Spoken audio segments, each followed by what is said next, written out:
હવે ઠાકોરજીએ ગિરિરાજજી ધારણ કર્યા તો બધા ગોવાળિયાઓએ હોતે સપોર્ટ કર્યો. શેનો સપોર્ટ કર્યો? તો કે લાકડીનો. ભાગવતમાં તો લખેલું છે ત્યાં સુધી કે બધા ગોવાળિયાઓએ આવીને પોતપોતાની લાકડીઓ ધરી દીધી. આનો સીધો સાધો અર્થ એટલો જ થાય, કોઈ માણસ સારું કામ કરતો હોય ને તો આપણે હોતે લાકડીનો ટેકો આપવો જોઈએ. તમને મને ભગવાન આ વાત સમજાવે છે. એક પછી એક બધા ગોવાળિયાઓ આવીને લાકડીનો ટેકો આપે છે. ભગવાન બહુ રાજી થયા હો કે જો તો ખરા મારા ગોવાળિયાઓ કેટલા નિર્દોષ છે કે બધાય લાકડીનો ટેકો આપે છે.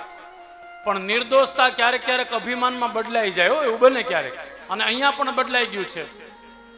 ભાગવતમાં એવી કથા છે, બધા ગોવાળિયાઓના મનમાં અભિમાન આવ્યું, આ તો મારી લાકડી છે ને એટલા માટે ગિરિરાજજી સ્થિર છે.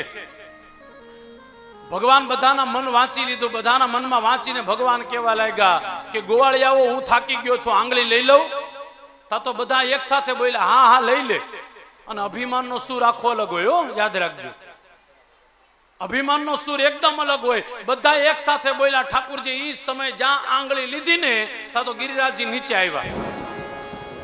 જેવા ગિરિરાજજી નીચે આવ્યા બધાની રાડ ફાટી ગઈ. એ કનૈયા બચાવ. ઠાકોરજી પાછા ગિરિરાજજીને ધારણ કર્યા. ભાગવતની બહુ સુંદર મજાની કથા છે. અભિમાન ભગવાન કોઈ દી કોઈનું રહેવા દેતા નથી. એ હું હોય તોય ભલે ને તમે હોય તોય ભલે હો, જ્ઞાની હોય તોય ભલે ને હાવ મૂર્ખ હોય તોય ભલે. અને હંમેશા એટલી યાદ રાખજો કે જેટલી વસ્તુ આપણી પાસે વધારે હોય ને એટલી જવાબદારી આપણી બહુ વધી જાય. ચૈતન્ય મહાપ્રભુજીના આજ સવારથી વાંચું છું એટલા માટે મને બહુ ગમે. ચૈતન્ય મહાપ્રભુજીના પણ શબ્દ, તમારી પાસે જે વસ્તુ વધારે હશે ને ઈશ્વર એ વસ્તુની પરીક્ષા વધારે કરે. સંપત્તિ બહુ જાજી આવી જાય ને તો ભગવાન એની પરીક્ષા વધારે કરે કે તું કોઈને દેશો કે નહીં, કોઈ ગરીબ માણસને તું વાપર એની પાછળ વાપરે છે કે નહીં. જ્ઞાન વધી જાય તો જ્ઞાનની પરીક્ષા ભગવાન બહુ કરે. બુદ્ધિ વધી જાય તો ભગવાન બુદ્ધિની પરીક્ષા કરે. રૂપ વધી જાય તો રૂપની પરીક્ષા થાય હો.